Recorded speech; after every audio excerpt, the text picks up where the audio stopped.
Guys, take a look. This is the rocker arm assembly of the vertical roller mill.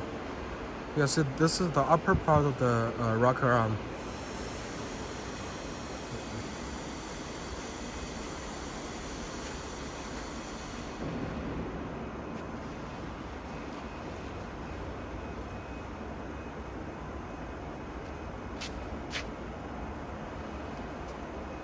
This is the shaft.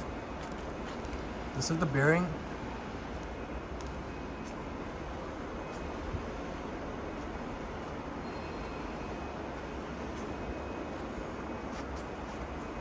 Let's do it. 260 over walkthrough of this.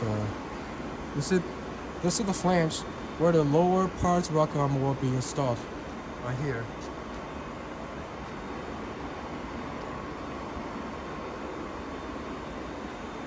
Also, do you guys see these two parts over there? Those two are the graining roller core of the graining roller.